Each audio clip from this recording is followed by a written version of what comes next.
சமாதான ஏஜி சபையின் தலைமை போதகர் பாஸ்டர் ஆர் கிளாரன்ஸ் மருதையா அவர்கள் தேவனுடைய செய்தியை கொண்டு வருவார்கள். கிறிஸ்துவுக்கு அன்பானவர்களே, இந்த நாளிலேயும் இந்த ஊடகத்தின் மூலமாக இவங்களை சந்திப்பதில் மகிழ்ச்சி அடைகிறேன். இந்த நாளிலே ஆண்டவன் நமக்கு தரக்கூடிய வார்த்தை என்னவென்றால், பரிசுத்தமாய் இருங்கள். லேவியராம் புஸ்தகத்தில் 19ஆம் அதிகாரம் 2ஆம் வசனம் வாசித்து பார்க்கிறோம். கர்த்தராகிய நான் பரிசுத்தரானபடினால் நீங்களும் பரிசுத்தமாக இருங்கள். இந்த உலகம் பாவம் நிறைந்த உலகம். பரிசுத்தமாய் வாழ்வது என்பது சாதாரண காரியம் அல்ல. ஆனால் ஒவ்வொரு நாளும் பரிசுத்தமாய் வாழ வேண்டும். ஏனால் அவருடைய பலன் நமக்கு தேவை. அவர் எதிர்பார்க்கிறதான காரியம் என்னவென்றால், பரிசுத்தமாய் இருங்கள். இன்றைக்கு பரிசுத்தமாய் இருங்கள் என்கிற போதனை இன்றைக்கு நவீன காலத்திலே புதுமையாக இருக்கலாம். ஆனால் ஒவ்வொரு நாளும் நாம் பரிசுத்தமாய் வாழ வேண்டும் என்பது ஆண்டவருடைய விருப்பம். நம்முடைய தேவனை குறித்து இன்னும் ஏராளமான வசனங்களை வாசித்து பார்க்கும் பொழுது, ஏசாயா தீர்க்கதரிசன புஸ்தகம் 6ஆம் அதிகாரம் 3ஆம் வசனம் விதமாக சொல்கிறது, சேராபீன்கள் தேவனை துதித்து பாடின பொழுது சேனைகளின் கர்த்தர் பரிசுத்தர் பரிசுத்தர் பரிசுத்தர் என்று போற்றப்படுகிறார்களே. நாம் பரிசுத்தமாக இருப்பது எப்படி? இது சாதாரண காரியம் அல்ல. சங்கீதக்காரனாகிய தாவீது சொல்கிறார், என் தாய் என்னை பாவத்திலே கற்பந்தரித்தாள். ஒரு குழந்தை பரிசுத்தத்திலே பிறக்கவில்லையே, பாவத்தில் தானே பிறக்கிறது. ஆகவே பாவத்திலே பிறக்கிறது, பாவத்திலே வளருகிறது, பாவத்திலே வாழ்கிறது, பாவத்திலே மடிந்து போகிறது. ஆனால் இயேசு கிறிஸ்து அவர் பரிசுத்த ஆவியினால் பிறந்தார் என்று வாசித்து பார்க்கிறோம். அவருடைய பிறப்பு பரிசுத்தம், அவருடைய வாழ்க்கை பரிசுத்தம், அவருடைய ஊழியம் பரிசுத்தம், அவருடைய அந்திய கால மரணமும் பரிசுத்தம்.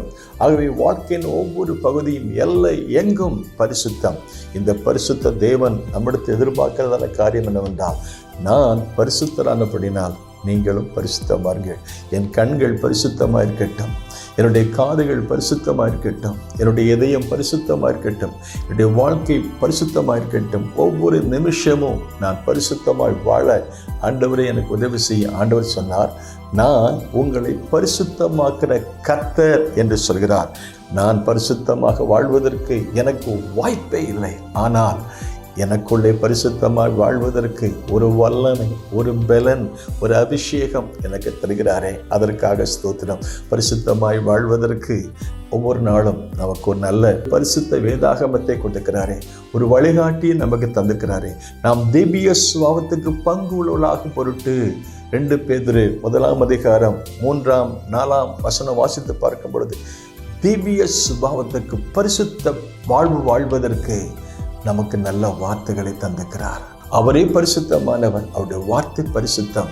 இந்த பரிசுத்தமான இயேசு கிறிஸ்து, இந்த பரிசுத்தமான தேவன் நமக்குள்ளே வரும்போது நமக்குள்ளே பரிசுத்தமாக தருகிறார். அந்த பரிசுத்த ஆவியானவர் நமக்குள்ளே வரும்பொழுது, அவர் வரும்போது பாவத்தை குறித்தும் நீதியை குறித்தும் நியாய தீர்ப்பை குறித்தும் கண்டித்து உணர்த்துகிற ஆண்டவர் நம்மை உணர்த்தி பரிசுத்தப்படுத்தி பலப்படுத்தி நம்மை அவருடைய பிள்ளைகளாக அந்த பரிசுத்தருக்கு நேராக நம்மை வழிநடத்துகிறார். ஆகவே இந்த நாள் நிகழ்ச்சியை கவனிக்கிற அருமையான தேவனுடைய பிள்ளைகளை, நாம் அவர் பரிசுத்தராக இருக்கிறது போல நாமும் பரிசுத்தமாக இருப்போம்.